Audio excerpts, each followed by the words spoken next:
Hello, and welcome to another episode of Shou Talks. Thank you again for rocking out with me. We are, I believe, on episode 9. Oh my God, we're almost at 10, y'all. One more, and we got a decade. No, what do we say about 10? I don't know. Perfect 10. Today's topic is codependency, and before I get into that, kind of what I do with every show, I give you guys the background as to why I've chosen this topic. And I have chosen codependency from experience, and I realized that I was and am still somewhat fighting that path of coming out of codependency. And I am not narcissistic, for starters, and that is something that is tied to a lot of codependent relationships. I'm not narcissistic. However, I noticed that I was very codependent in my 20s period. I always told myself I'm a fixer, and whatever problem you have, it became my mission to fix that problem. I don't care if you didn't want it fixed. I didn't care if you knew what you were doing. My goal was to make you better. And I would do any and everything in my power to show you that you need me. And these are traits of codependency. And, with this, I'm renovating my house, and, I do also live with my mom and her sisters, and we have one particular aunt. I love her to death, and honestly, she is the rock of my family. But I've also noticed that she's extremely codependent, and it has come to the point where she is now almost 82 years old and refuses to stop working. She has been forced into retirement, I want to say about 3 or 4 times, and every time she's forced into retirement, she finds another job somewhere else. And if you ask her why she needs to keep working, and she'll tell you, because I need to pay the bills, I need to support my family, I need to send money back to Haiti, I need. Everybody else is getting through with or without her support. And it's not that we don't need it, it's not that we don't appreciate it, but it's that we are all adults, and, well, most of us, and people should be able to stand on their own 2 feet. But she just is not okay with that. She never got married, doesn't have any kids. She was the first one to come to the U.S. from Haiti and start from the ground up. You know what I'm saying? She came down here, I want to say, probably in her late 30s, found a job, had an apartment, and moved all of her siblings over from Haiti to the US. And they were all crouched up in this 2-bedroom apartment. It was like 6 or 7, it was 6 of them in this 2-bedroom apartment, surviving, maintaining. And then she went and bought a house and moved everybody into the house, where I think at this point people started getting married and having kids. So you had like 8 or 9 people living in a single family home that no one helped you out with the bills, because you made sure to let everybody know, I got it. Just do what you have to do. I'll take care of everything else. And that is the mentality that she has had since before I was born. You know what I'm saying? And I want to say, as of, we're in 2020, so about 6 or 7 years ago, she signed over the deed of the house to me. So I am the new homeowner, but I stand between a rock and a hard place, because she instilled these, and I'm putting air quotes, values into my family, where no one needs to help. The homeowner will take care of everything, and that is not the mindset I have. And, I'm starting to do renovations, and I'm literally not even just changing the physical aspect of my house. I'm going to change the ethics here, and I know it's going to be, you know, disruptive. I know it's going to rock everybody's world. But I was speaking to my other aunt yesterday, who was telling me about, renovations are, not as easy as it looks, because then you need to buy furniture and you need to buy all of that. And I'm like, oh, I've accounted for all of that. But once this house is completely done, we're having a family meeting, and we are going to speak about how we are going to come together as a collective and get these bills paid. Because I will not that I can't, but I will not carry this entire house on my back. My aunt did it for 30 plus years. And she won't admit to it. But I know that there's some part of her where she wishes she didn't. I know there's a part of her where she sits back and says, man, if only I had taken a moment to live my life, I wouldn't have created a world where everything I do is for everybody else but myself. And that's where resentment comes in. That's where regret comes in. That's where self-doubt comes in.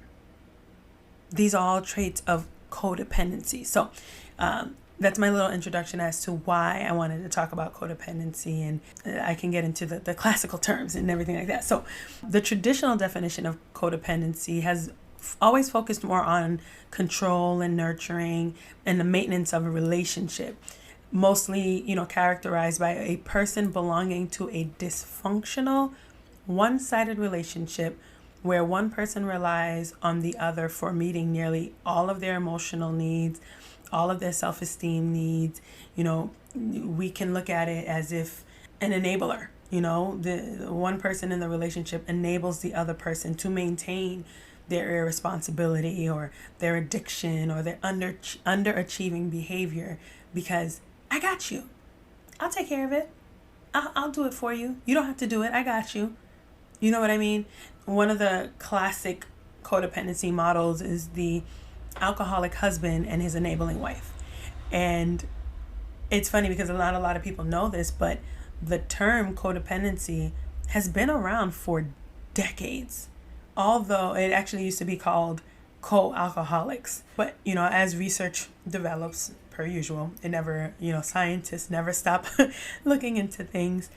They revealed that characteristics of codependence were much more prevalent in the general population than they originally thought. They actually found that if you were raised in a dysfunctional family, or if you had an ill parent, those were pre-steps, pre-stages to becoming codependent. A lot of times in codependent relationships, you will see that there's usually one person who's more passive and can't really make decisions for themselves, and then the other person is way more dominant, and they get some type of satisfaction from controlling the other person and making all of the decisions about how they're going to live, what are they going to eat, what are they going to do, how are things going to be accomplished.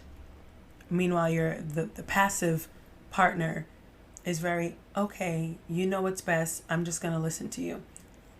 A lot of times in codependent relationships, the dominant partner is considered a narcissist.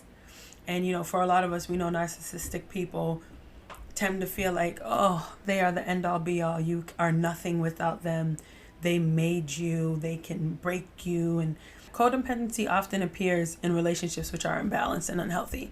There is nothing healthy about being codependent. And it's funny because a lot of people tend to confuse depending on somebody and being codependent. Depending on somebody every once in a while can be healthy. There's nothing toxic about that. But codependency often leads to abuse, or it's an extremely toxic relationship, and it can be harmful. I started looking into the difference between a healthy relationship and a codependent relationship, and I found a few examples. And one example is, in a healthy relationship, both people rely on each other for support and love. Now, when you look at a codependent relationship, the codependent person feels worthless unless they're needed by their partner.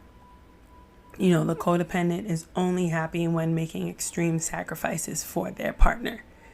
And they feel like they must be needed by this other person in order to have any purpose. When you look at a healthy relationship, both parties make their relationship a priority. In respects to a codependent relationship, the codependent has no personal identity, interests, or values outside of their codependent relationship. Reverting back to a healthy relationship, both people can express their emotions, their needs, and find ways to make the relationship beneficial for both of them. Now, when you look at a codependent relationship, one person feels that their desires and needs aren't that important, or not as important as their partners, and they tend to not express them. A lot of times they have difficulty recognizing their own feelings and needs at all. One or both parties can be codependent.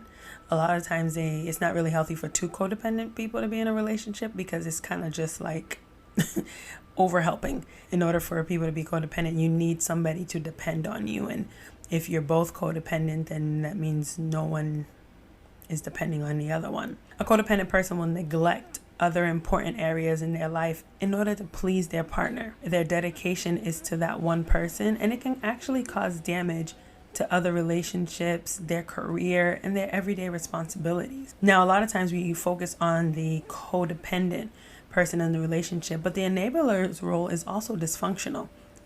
A person who relies on a codependent does not value how to have an equal two-sided relationship, and often comes to rely upon the other person's sacrifices and neediness. Now, codependency actually doesn't qualify as a mental health diagnosis, but it can still cause severe distress. And if it's not treated, then it can lead somebody to develop other mental health concerns, such as anxiety. And I can tell you guys right now, and all my friends can co-sign, I do suffer from anxiety, and it's because of my codependent, tendencies, my past codependency. So let me go ahead and give you guys some characteristics of codependent people. Usually have an exaggerated sense of responsibility for the actions of others. And it's funny that that's actually the first thing that shows up, because yesterday, in having a conversation with my aunt, I asked her, why does she feel like she is responsible for everybody's well-being? Why does she feel like she was the one put in charge to make sure everybody makes it, everybody has everything they need, everybody gets through life smoothly? And her response to me was, because I have a big heart. So of course, me being who I am, I dug deeper, and I said, so you'd rather save someone who from their own toxic way, even if it was detrimental to your own well-being? You would rather enable someone in their bad behavior because you have a big heart. And her response to me was, well, whatever they decide to do with my assistance is not my problem. You're wrong. It is your problem. Because, for example, if you have someone who's a crackhead, and you know that every time you give them money, they're gonna go out and buy crack, you are now wrong. You are now an enabler. You are assisting in their toxic behavior. So now you are now wrong. It is your problem. And that actually brings me to the next characteristic of a codependent person, and it's the tendency to confuse love with pity.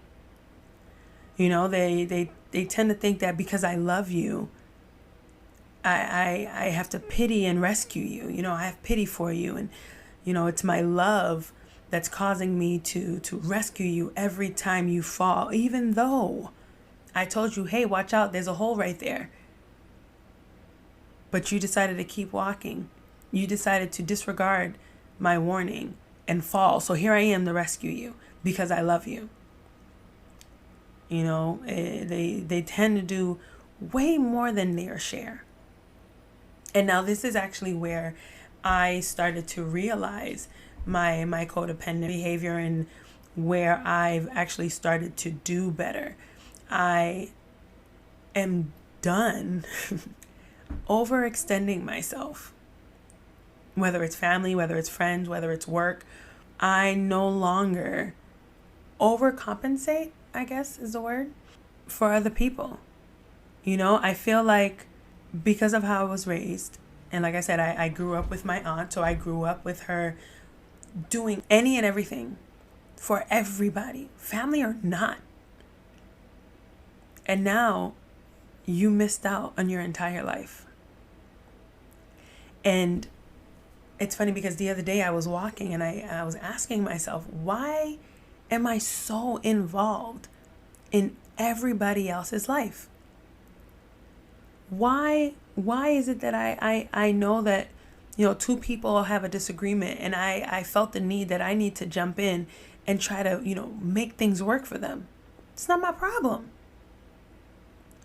Why is it that I can tell somebody, I don't like that you did this, and that, and you got upset that I said that to you, and now you don't want to talk to me, but I'm supposed to come to you?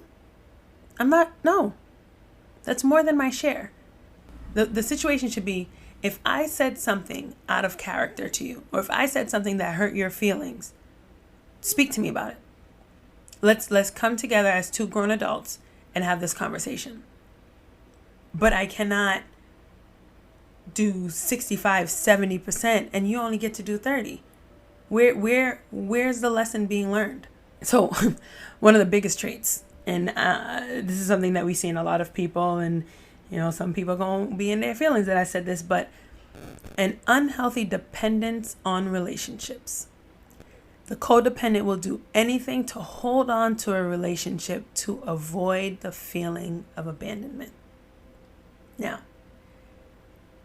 it's fair to say that most of us know somebody like this. Hell, I was somebody like that. I was always in a relationship. Oh my Lord, she was never by herself.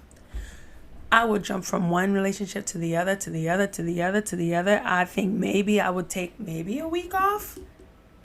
But even in the week off, I still had someone I was entertaining.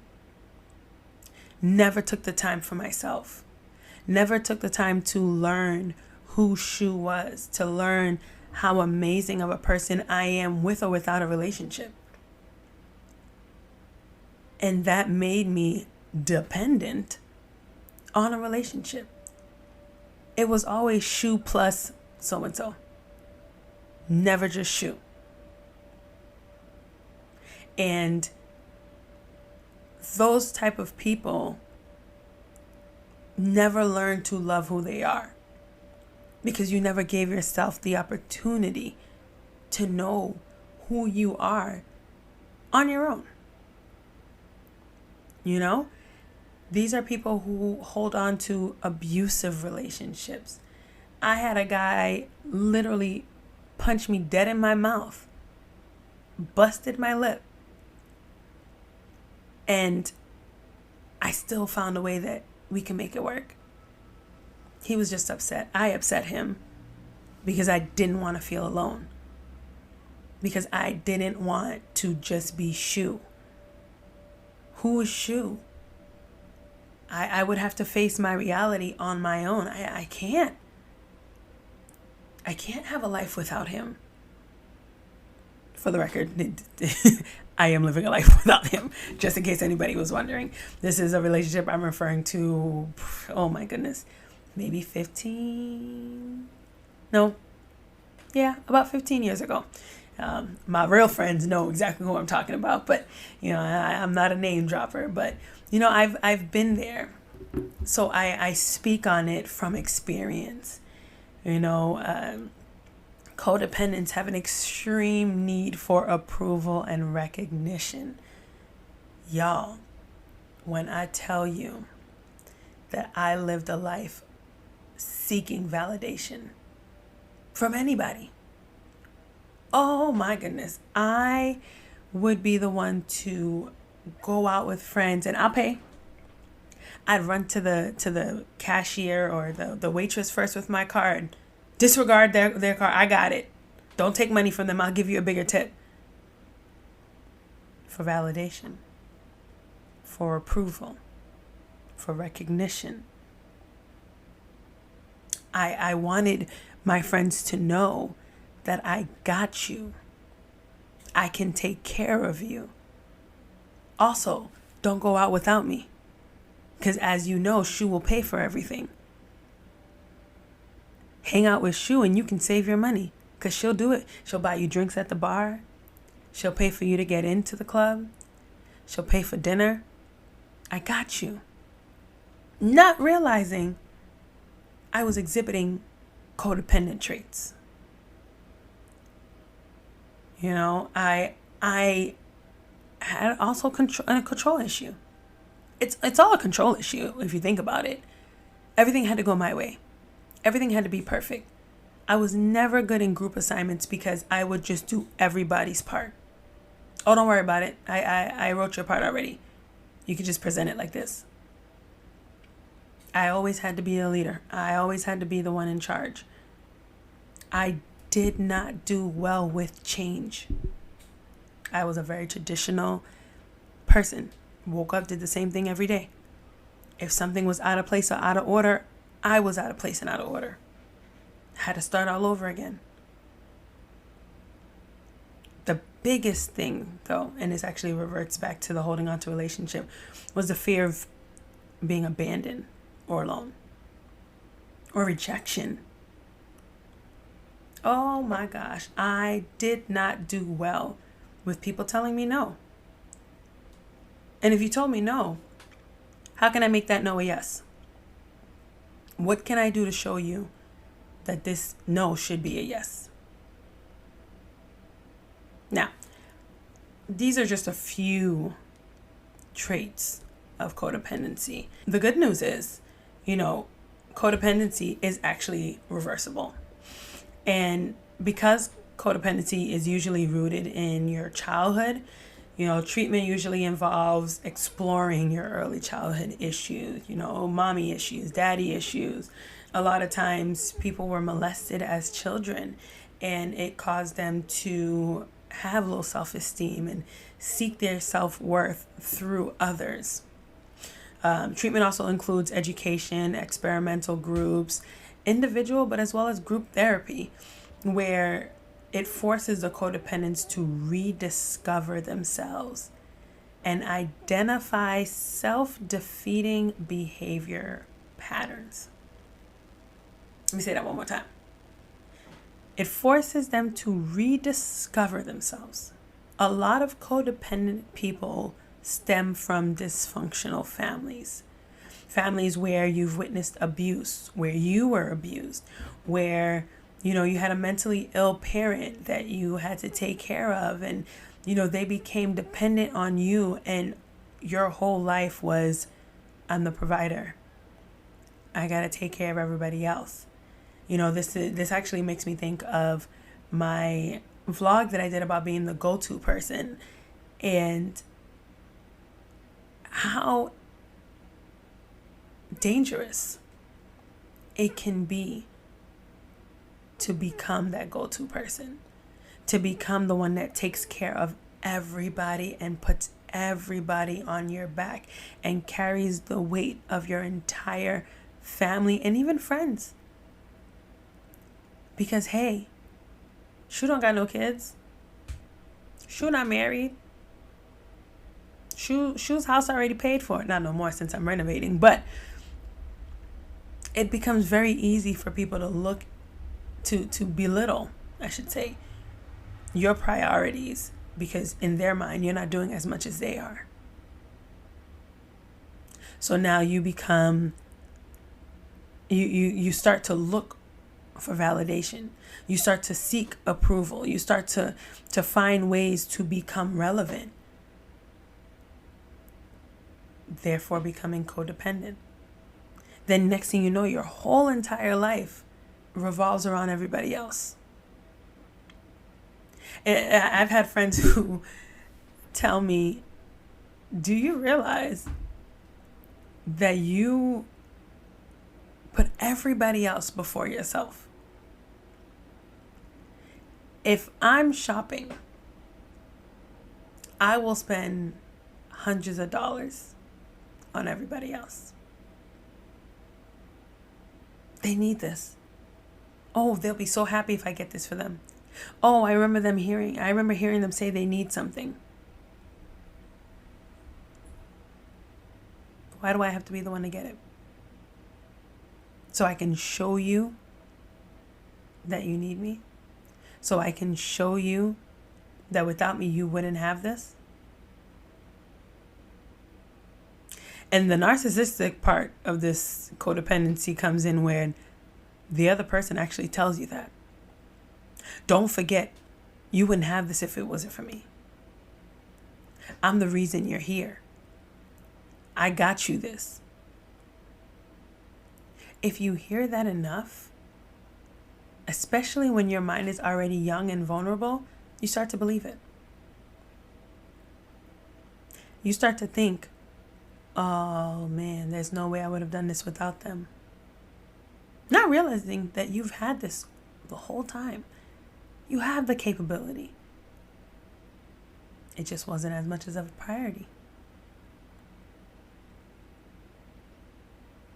So yeah, I could speak on this for hours on end, days on end. I got to get somebody in here to have a conversation. I'd love to hear thoughts on codependency and other people's experiences. You know, I spoke about my aunt who, God bless her soul. Like I said, she is soon to be 82 years old, still working full time, will not touch retirement because in her mind, she has to be the one to take care of everybody else. She has to be the one to carry this family on her back. And she actually told me the other day, you're going to be the one to take my place. No, ma'am. And I said it with every loving bone in my body. I said, I love you. But people in this family do not respect you the way they should. And it is because they know that no matter what the circumstance, you will always be the one to bail them out. The difference between her and I always help. I am that I'm the person people call for help. And, you know, I don't have a problem with it. I do love my family. I appreciate my family, the good, the bad, the ugly. However, I have started to put boundaries on how much I will help. I have started to say no. I have started to stand my ground. Not everybody likes it, but that's not my problem. My boundaries are not for your convenience. And because of that, I could never be my aunt to the full extent. You know, I'm more than happy to help when you genuinely need it. But I will not support bad habits. I will not help you and allow you to roam freely as you please and think that you're just going to continue to exude negativity. No.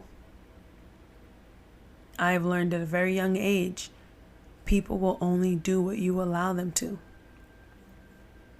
So if I allow you to be manipulative, to be disrespectful, to be entitled, then who's really wrong?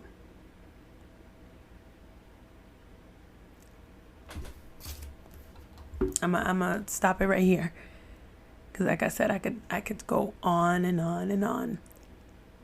But I appreciate y'all rocking out with me, hearing me talk about codependency. And like I said, it's not something to easily come out of. It's not something we usually realize we are until somebody else points it out. So with that, look at yourself. Ask yourself, do you keep quiet to avoid arguments? Are you always worried about other people's opinions of you? Have you ever lived with someone who hits or belittles you? Are the opinions of others more important than your own? Have you ever felt inadequate? Do you feel like a bad person when you make a mistake? Do you have trouble asking for help? Do you frequently wish someone could help you get things done? Do you have, and I still struggle with this one, and people will actually make fun of me about it, but do you have difficulty taking compliments or gifts? If you answered yes to any of these situations, take a look inside of you. Seek help. Like I said, codependency is not a mental disorder, but it can lead to mental distress. Anxiety is nothing to play with. If you can avoid it, avoid it. Nobody's saying that you can't help people, but helping to the level of codependency will only sabotage your growth. And with that, I'm out, y'all. Thank you for rocking with me and listening to me. And I will catch you guys next Wednesday on another episode of Shou Talks. Don't forget to check me out on my other social media handles. On Instagram, it's I_am_Shounanigans. That's SHOUNANIGANS. I have my link tree attached to my bio. You can find all of my links. Follow me. Holla at me. Let me know what you think about Shou Talks in general, or if there was a specific podcast episode that really touched you, or if you want to be a guest. I love talking to people. I love hearing about other people's experiences. If you disagree with me, oh, come on. Bring it. Let's have a conversation. Stay blessed, y'all. And with that, I'm out.